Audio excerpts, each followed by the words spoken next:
Au début, il y avait les ténèbres, et soudain, bang! Survient la naissance d'une expansion infinie de temps, d'espace et de matière. Chaque jour, de nouvelles découvertes dévoilent les mystères, les secrets époustouflants et implacables de l'endroit que nous appelons l'univers. À quoi ressemblera la fin apocalyptique de notre environnement galactique? Ce sera sans doute l'événement le plus dramatique de toute l'histoire du système solaire. On a désormais de brûlants indices concernant le décès violent de notre étoile. Et l'issue semble plutôt sombre pour la planète Terre. On risque à la fois la mort par le feu et la mort par la glace. Les dernières avancées de la science permettent d'anticiper le véritable cauchemar qui attend notre planète au moment où notre Soleil libérera sa fureur ultime. Ce sera le baiser de la mort.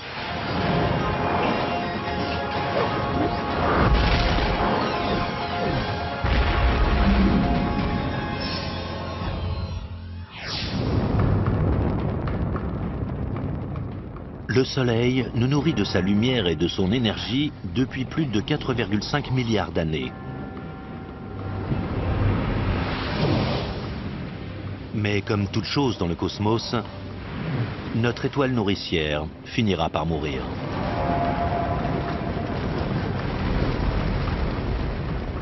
Et la Terre risque littéralement de fondre comme neige au soleil.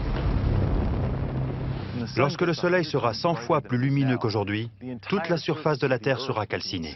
Toute la roche qui constitue les continents fondra et s'écoulera dans des océans de lave en fusion. La Terre deviendra inhabitable. La mort de notre Soleil aura un effet profond sur notre monde cosmique. En effet, nous dépendons totalement de cette étoile, au centre de notre système solaire. Le volume de cette gigantesque boule de gaz en fusion pourrait facilement contenir plus d'1 million de planètes comme la nôtre. Et la température de son noyau peut monter jusqu'à 16 millions de degrés. Le Soleil se situe environ à 150 millions de kilomètres de la Terre, ce qui permet à cette dernière de n'être ni trop chaude, ni trop froide. C'est la distance idéale pour la formation d'océans liquides et de multiples formes de vie.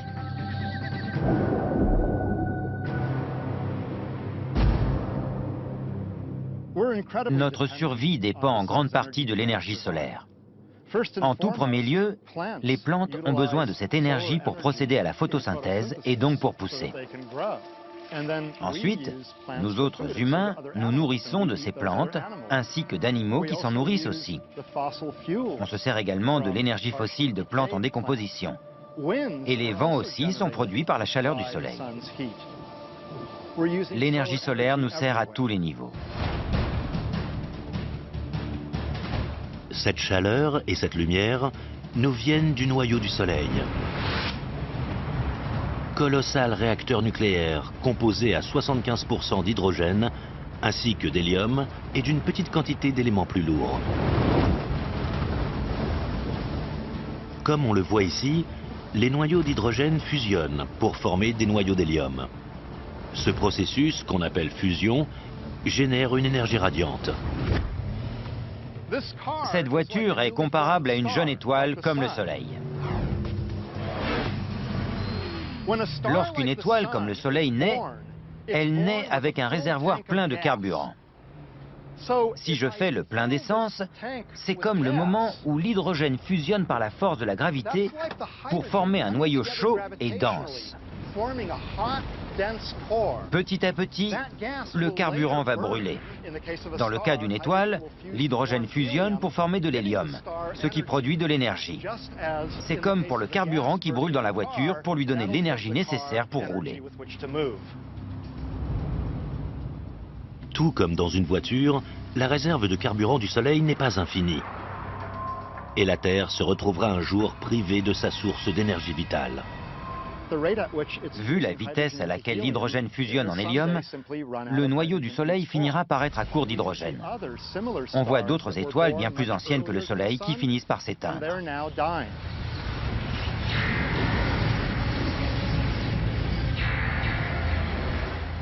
Pour savoir ce qui se passera quand le Soleil s'éteindra, remontons le temps jusqu'à sa naissance. Ces curieux nuages de gaz et de poussière s'appellent des nébuleuses. Elles sont faites de résidus d'étoiles éteintes. Mais à les étudier de plus près, on s'aperçoit qu'elles sont aussi des sortes de pépinières d'étoiles. C'est là que naissent des étoiles comme notre Soleil. Dans notre galaxie, il y a environ 4,5 milliards d'années, un gigantesque nuage de gaz et de poussière s'est peu à peu aggloméré grâce à la gravité. Lorsque cette force d'attraction a fait disparaître le nuage, ça a libéré une grande quantité d'énergie. La matière a chauffé et au centre de ce conglomérat, une réaction nucléaire s'est produite qui a transformé l'hydrogène en hélium. C'est ainsi qu'est née une nouvelle étoile.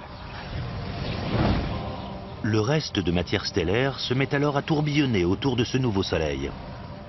Les résidus se heurtent, s'unissent et finissent par former les 8 planètes de notre système solaire, dont la Terre. À ce moment-là, un vent stellaire s'est levé, qui a éliminé toute la poussière restante, en ne laissant que les planètes qu'on a aujourd'hui, ainsi que quelques autres corps qui ont fini par fusionner avec les planètes. Parmi les milliards de points de lumière qui parsèment notre univers, le Soleil est de taille moyenne. Il existe des étoiles de plus de 100 fois sa masse.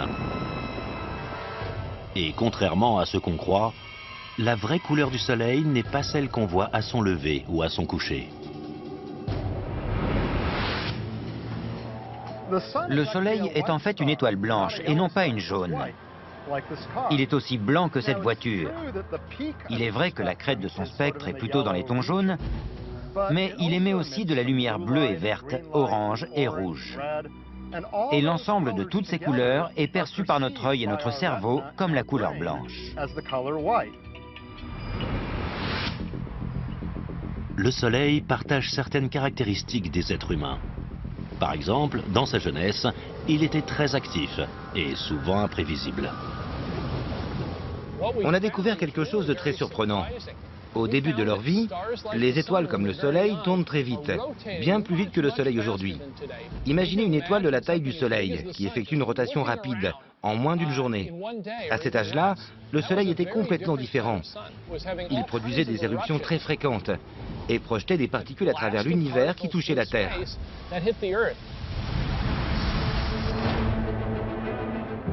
Aujourd'hui, le Soleil a atteint l'âge adulte et suit une activité plus tranquille et plus régulière. Mais il produit toujours beaucoup d'énergie. Le Soleil a aujourd'hui environ 4,5 milliards d'années. Il atteint presque la moitié de sa vie, selon nos anticipations. C'est un peu comme cette voiture qui atteint la moitié de sa réserve de carburant. Actuellement, le Soleil brûle son carburant, ou fusionne son hydrogène en hélium, à une vitesse régulière mais soutenue. C'est comme si, toutes les secondes, on faisait exploser une bombe de 90 milliards de mégatonnes. C'est une puissance incroyable.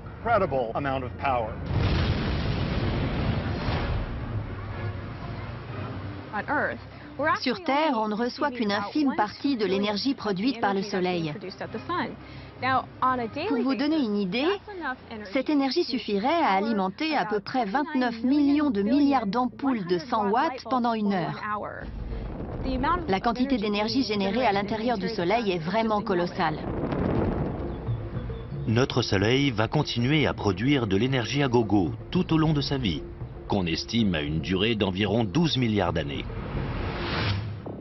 Dans les années 90, des scientifiques ont confirmé son âge et le moment approximatif de sa mort en mesurant sa brillance et sa masse de départ et en analysant les ondes sonores qu'il émet. La lumière ne peut pas pénétrer le Soleil, il est opaque. Ça a l'air étrange puisque la lumière est produite par le Soleil, mais elle ne peut pas le traverser.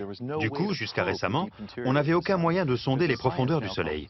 Il existe une science appelée héliosismologie, qui utilise les ondes sonores pour sonder la structure intérieure du Soleil. On a donc une idée assez précise de ce à quoi ça ressemble, ce qui nous a permis de réduire les possibilités et de confirmer l'âge du Soleil et nous orienter sur son évolution. Curieusement, la brillance du Soleil est 30% plus forte qu'elle ne l'était à sa naissance. En vieillissant, il va devenir encore plus brillant et plus puissant. Notre climat terrestre est très sensible à l'énergie solaire. Quand on s'inquiète pour le réchauffement climatique, on pense aux actions humaines qui influent sur l'atmosphère. Mais il faut aussi prendre en compte l'influence du Soleil. Selon les estimations les plus récentes, près de 20% des effets qu'on attribue au réchauffement climatique sont dus au Soleil.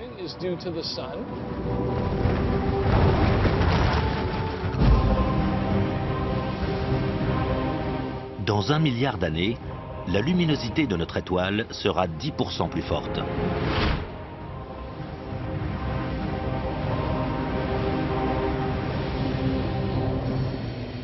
Et sur notre planète, les températures auront augmenté de 100 degrés.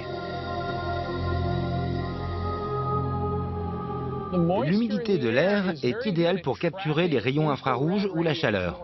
Cette humidité fait donc l'effet d'une couverture sur la Terre.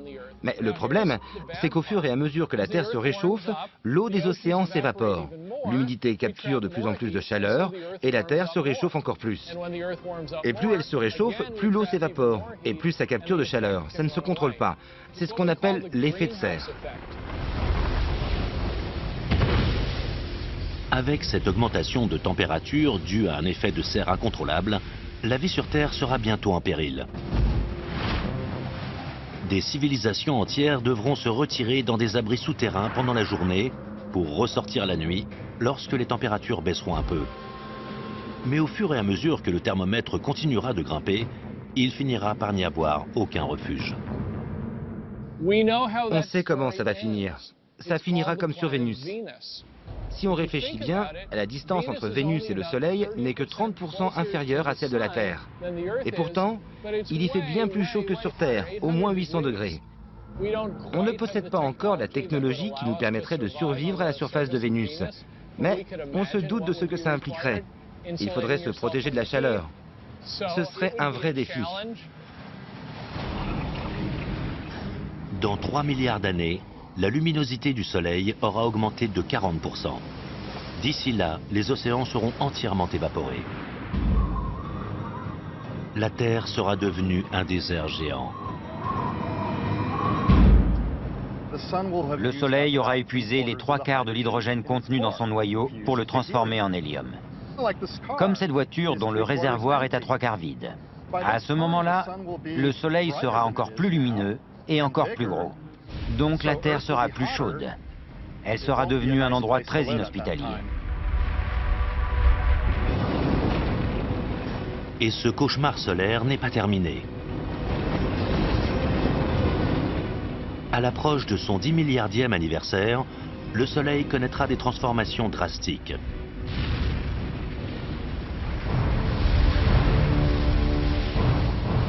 S'il reste encore des civilisations humaines sur Terre à ce moment-là, quelles seront leurs options de survie à une époque où le Soleil remplira tout l'horizon?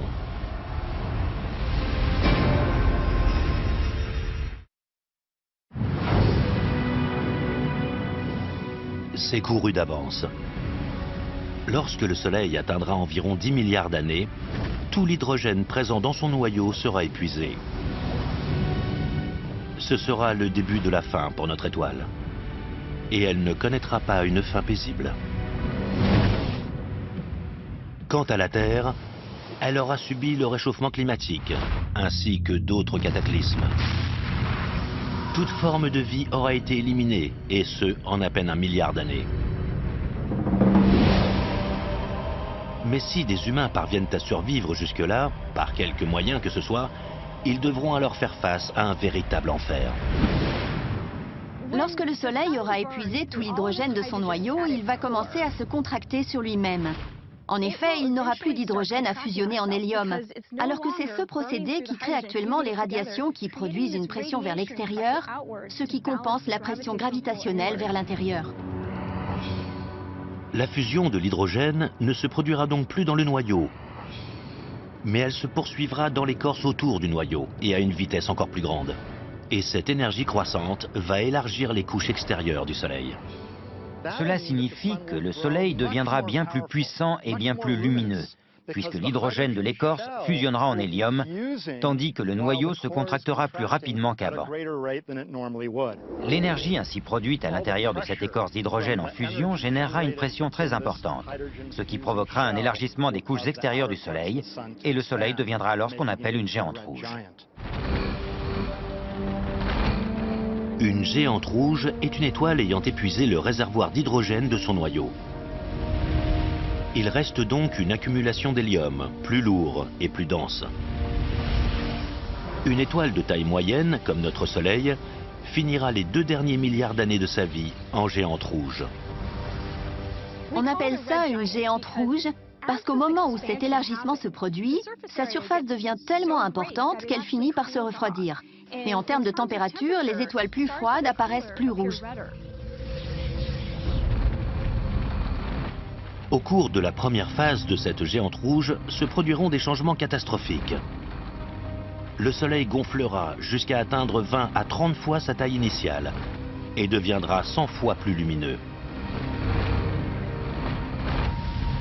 Tout en grossissant, notre géante rouge continuera à fusionner l'hydrogène contenu dans l'écorce de son noyau d'hélium, devenu inactif, produisant ainsi encore plus d'hélium. Par ce phénomène, le noyau du Soleil se contracte et se réchauffe de plus en plus. Et pendant quelques milliards d'années, le Soleil grossit de plus en plus. Puis le noyau du Soleil sera tellement chaud que l'hélium qu'il contient va prendre feu. C'est ce qu'on appelle le flash de l'hélium, l'équivalent à l'échelle stellaire de la flamme et du souffle qui se produit lorsqu'on allume une cuisinière à gaz. L'hélium en feu sera alors suffisamment chaud pour entrer en fusion et produire du carbone et de l'oxygène à l'intérieur du noyau. Le Soleil, à l'agonie, sera alors provisoirement réanimé grâce à cette nouvelle forme d'énergie.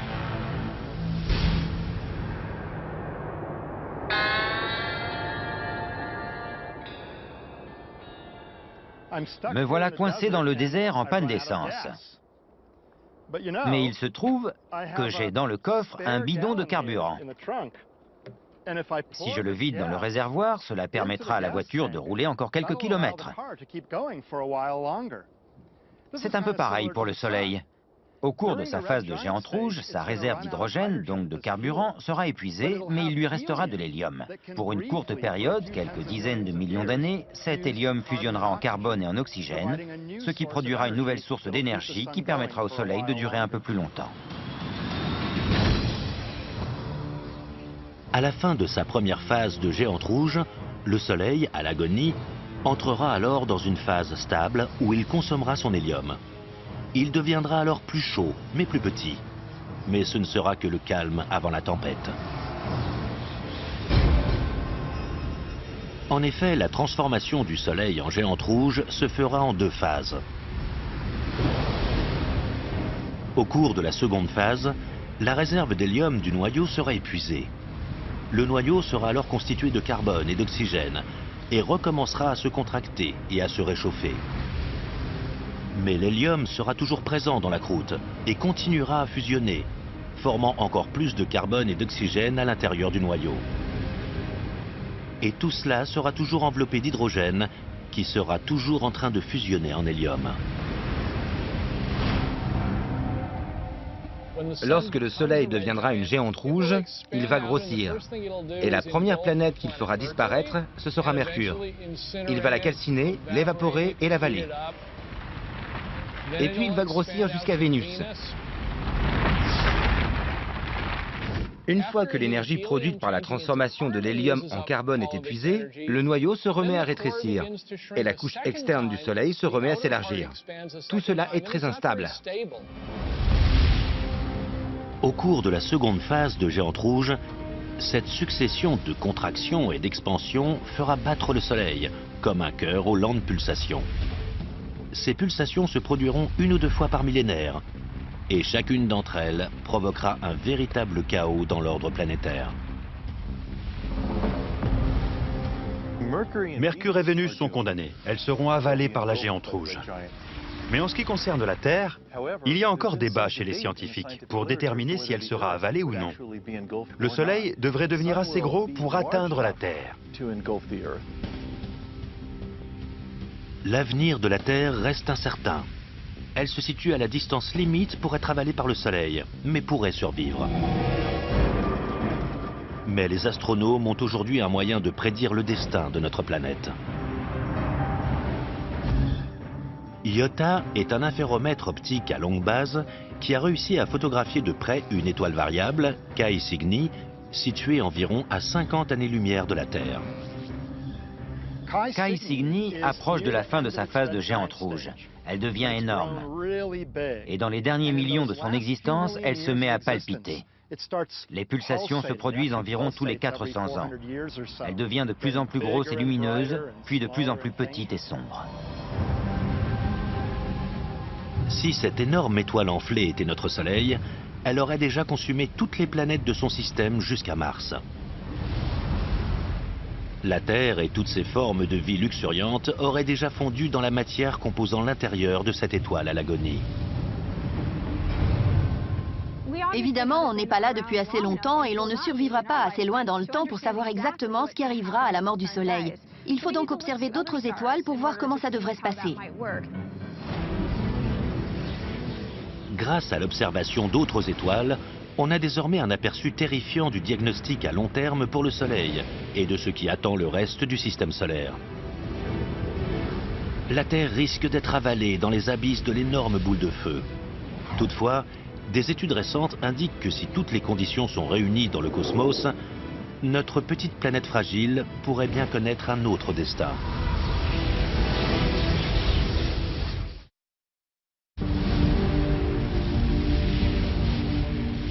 Tout a une fin. D'ici environ 5 milliards d'années, notre étoile bienfaitrice cessera de faire vivre ses planètes. En entamant sa dernière phase de vie, sa taille sera multipliée par 100 et il avalera Mercure, puis Vénus. À l'issue de sa phase de géante rouge, le Soleil commencera alors à se contracter et à s'élargir plusieurs fois.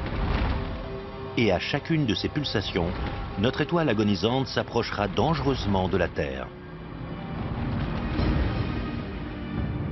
Toutefois, si toutes les conditions sont réunies, notre planète pourrait bien être épargnée. Il existe un phénomène qu'on appelle vent solaire, qui souffle en permanence et soulève de la matière des couches supérieures de l'atmosphère solaire. Ces éléments finissent ensuite dans l'espace interstellaire. Au moment où le Soleil commencera à grossir dans sa phase de géante rouge, les couches externes de son atmosphère seront de plus en plus larges et le vent solaire sera de plus en plus fort. Les données indiquent que si le vent solaire soufflait environ 30% de la masse du Soleil, alors la force d'attraction du Soleil serait suffisamment affaiblie pour permettre à la Terre de s'éloigner de sa surface.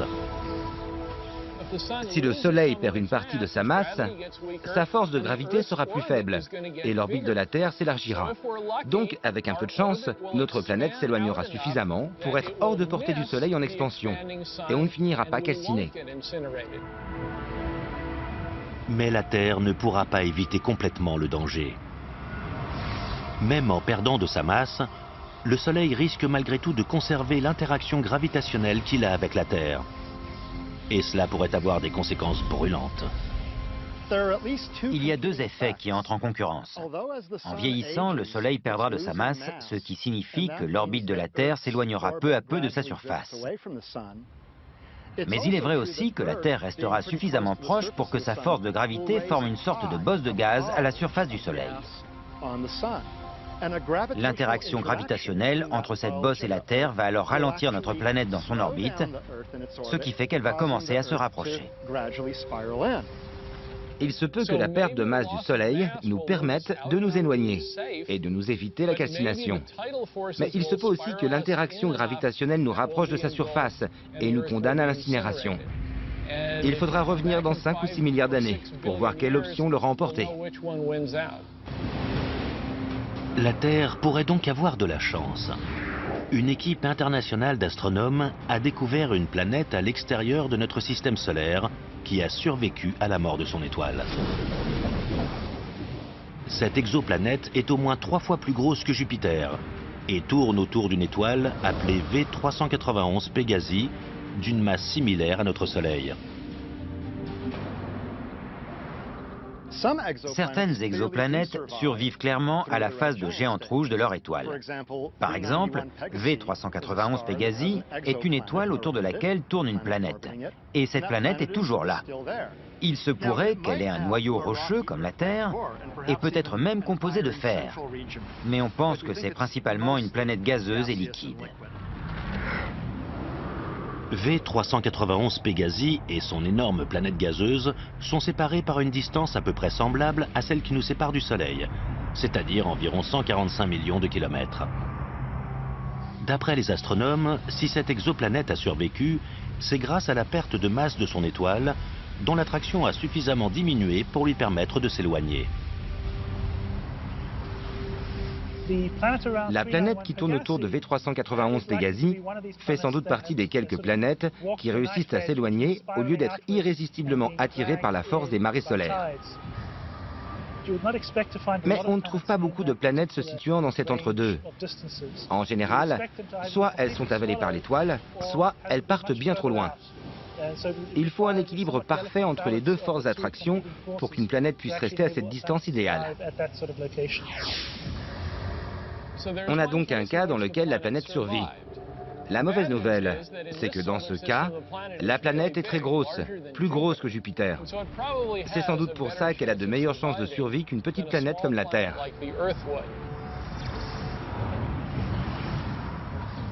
Il semble qu'à cause des vents stellaires et des pulsations produites par V391 Pégasi, certaines couches externes de l'atmosphère de l'exoplanète ont été arrachées. Donc si cette énorme planète gazeuse a survécu, c'est parce qu'elle pouvait se permettre de perdre une grande partie de sa masse. On peut supposer que cette planète a perdu l'équivalent de la masse de la Terre, voire plus. Donc évidemment, si la Terre devait perdre autant de matière, elle n'existerait plus. Ce serait peut-être différent pour une planète comme Jupiter. Certes, c'est une planète gazeuse inhabitable, mais c'est tout de même fascinant de se dire que lorsque le Soleil deviendra une géante rouge, il est possible que Jupiter survive. La survie de l'énorme planète gazeuse en orbite autour de V391 Pégasi ne nous permet pas de déterminer à coup sûr si la Terre survivra ou non à la mort du Soleil. Mais une chose est certaine. Avant même que le Soleil ne se transforme en géante rouge, notre planète ne sera déjà plus du tout habitable pour des formes de vie terrestre. Les civilisations futures devront donc trouver une terre d'accueil, et ce, plusieurs milliards d'années avant la phase de géante rouge.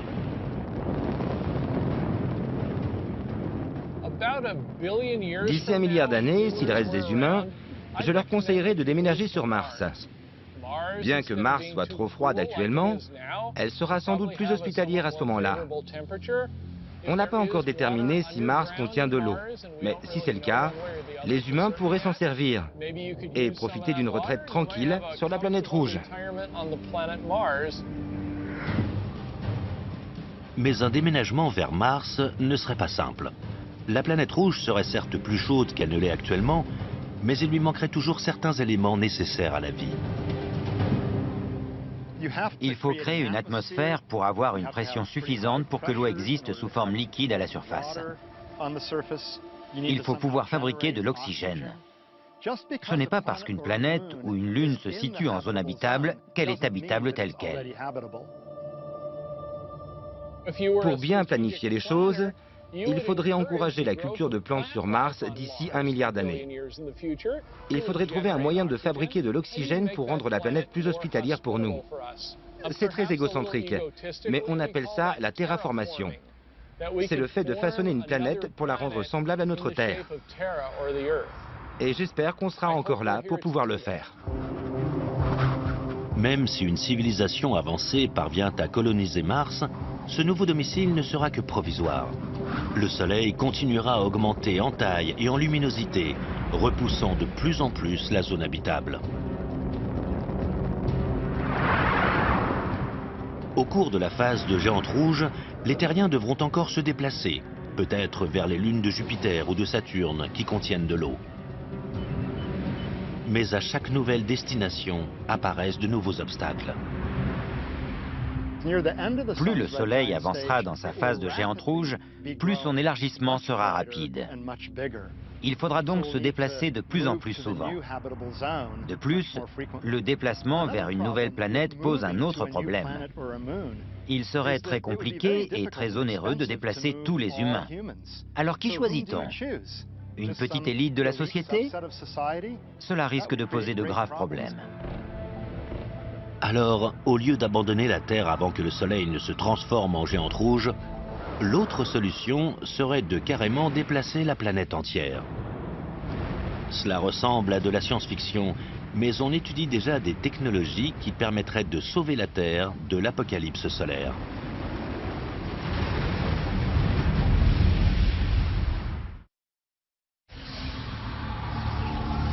Les prédictions sur l'extinction du Soleil ne font plus débat.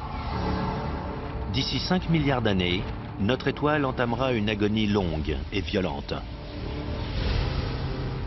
Lors de sa transformation en géante rouge, il fera disparaître Mercure, Vénus et sans doute la Terre.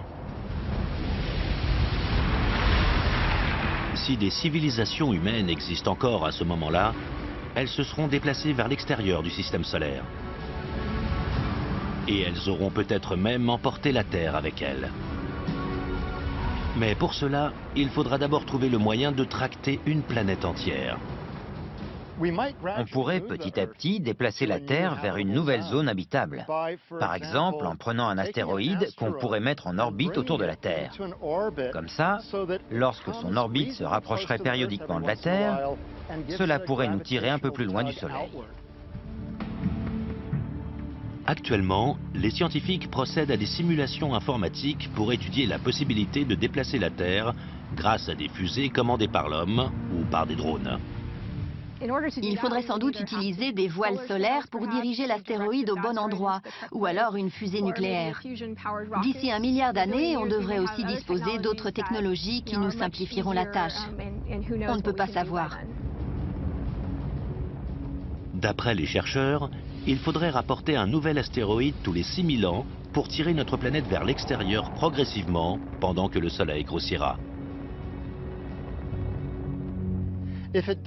Si on fait ça très progressivement, mais régulièrement et sur des millions d'années, alors notre planète s'éloignera peu à peu pour rester constamment dans la zone habitable.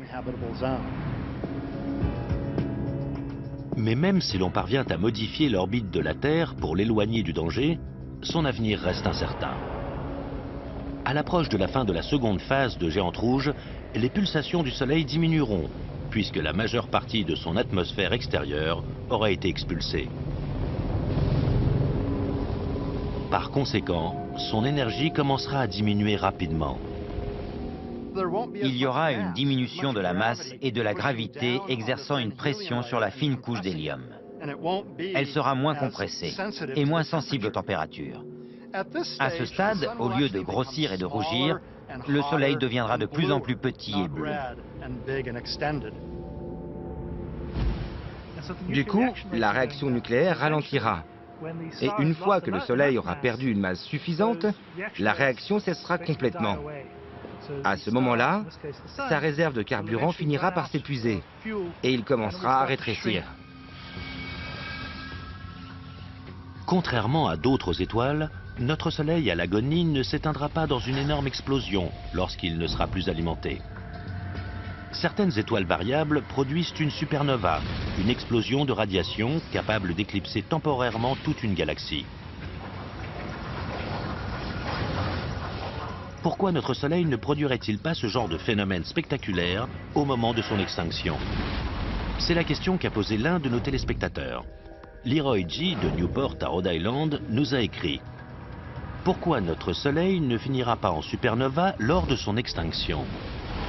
Leroy, sachez que je suis plutôt content que le Soleil ne finisse pas en supernova. Tout d'abord, le Soleil n'est pas assez gros pour exploser tout seul. Les étoiles qui se transforment en supernova sont au moins 8 à 10 fois plus grosses que le Soleil. Ensuite, le Soleil est la seule étoile de sa région. Pour finir en supernova, une étoile a besoin d'une étoile voisine à laquelle elle puisse arracher de la matière pour grossir, ce qui lui donne l'instabilité qui la fera exploser.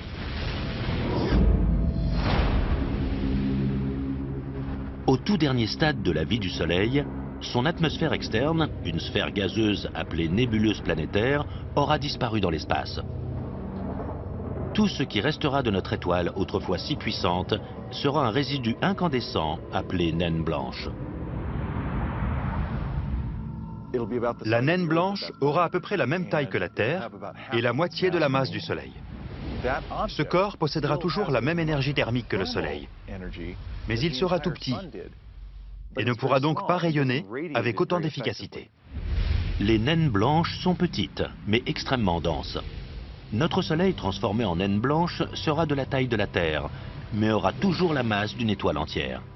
Si l'on pouvait prélever un morceau de naine blanche de la taille de ce téléphone, il pèserait à peu près le poids d'un éléphant.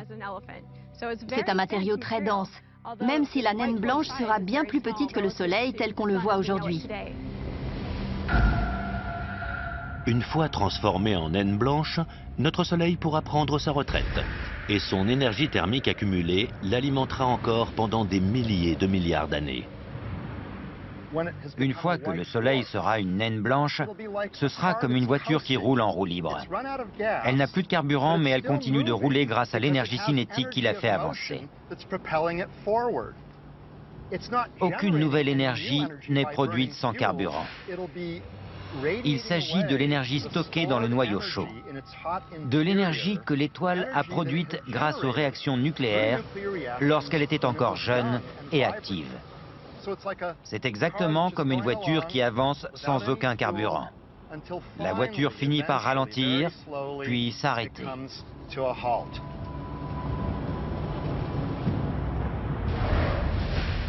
Tout ce qui reste dans le système solaire à l'issue de la phase de naine blanche se mettra lentement à refroidir. Les éventuelles planètes restantes continueront à tourner autour de la naine blanche. Le déclin orbital est un processus très long, donc la naine blanche, calme et froide, serait toujours entourée de corps en orbite, pour toujours. Notre Soleil, devenu naine blanche, deviendra alors de moins en moins lumineux et de plus en plus froid. Comme il ne produira plus d'énergie, tout le système solaire commencera à geler. Lorsque les signes vitaux du Soleil diminueront, quel sera le destin de notre Terre?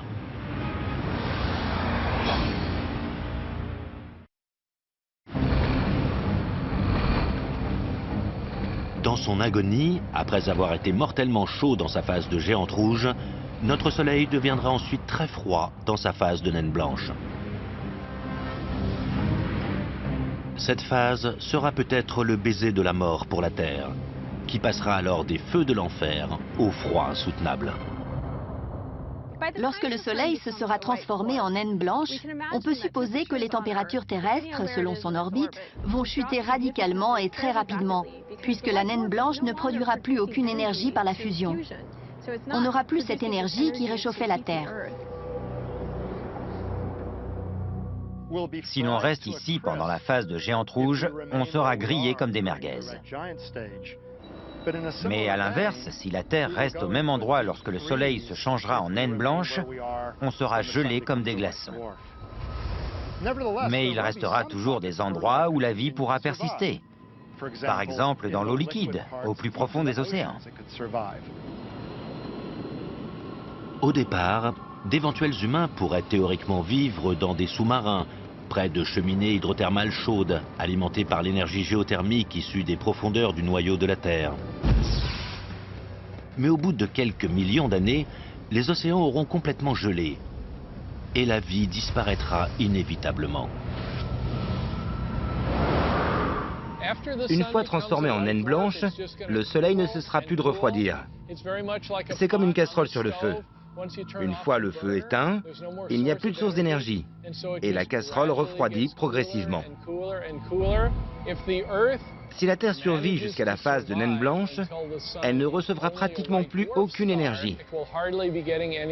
Je suis donc absolument convaincu qu'en vivant assez longtemps, on pourra connaître d'abord la mort par le feu,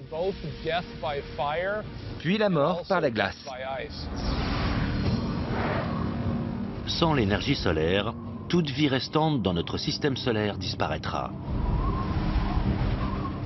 Mais ce désastre pourrait pourtant être évité en accomplissant ce qu'on n'a encore pas réussi aujourd'hui. Reproduire la fusion de l'hydrogène, ici, sur Terre.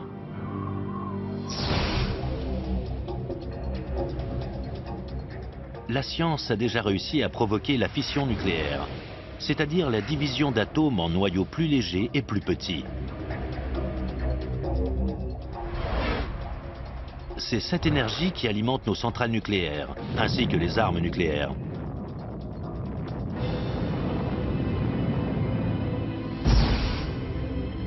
Mais la fusion nucléaire qui se produit dans le noyau du Soleil implique de rassembler des atomes afin de créer un noyau plus gros et plus lourd.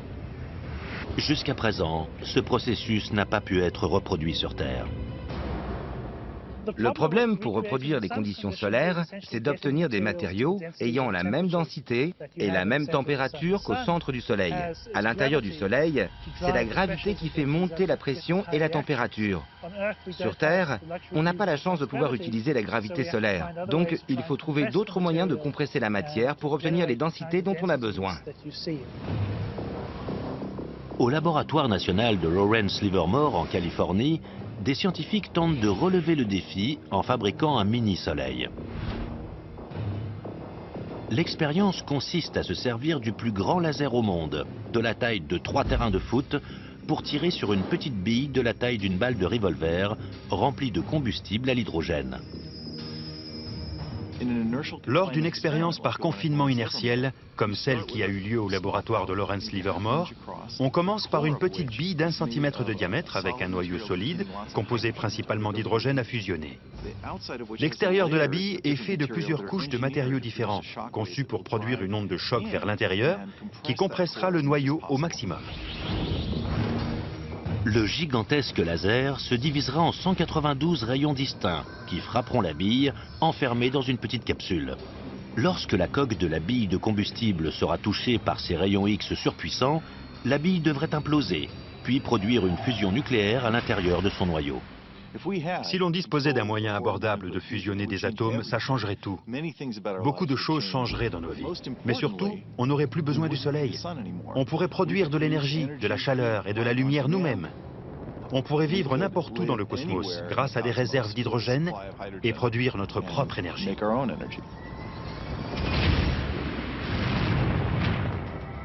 On pourrait se rendre sur d'autres planètes en quelques jours, plutôt qu'en quelques années. On pourrait extraire de l'eau de pratiquement n'importe quel matériau contenant de l'hydrogène et de l'oxygène. Si l'on avait besoin d'oxygène, on pourrait en fabriquer. Si l'on parvenait à reproduire la fusion nucléaire, on pourrait sauver la Terre et toutes ses formes de vie en nous libérant de notre dépendance au Soleil.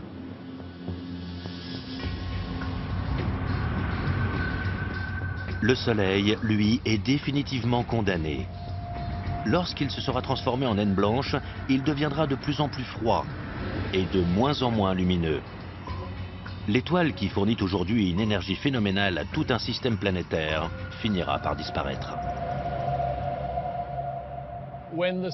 Un jour, le Soleil finira par être tellement froid qu'on ne le verra même plus à l'œil nu. C'est pour ça qu'on appelle parfois les naines blanches naines noires ou étoiles noires. Il sera invisible, immobile dans l'espace jusqu'à la fin des temps.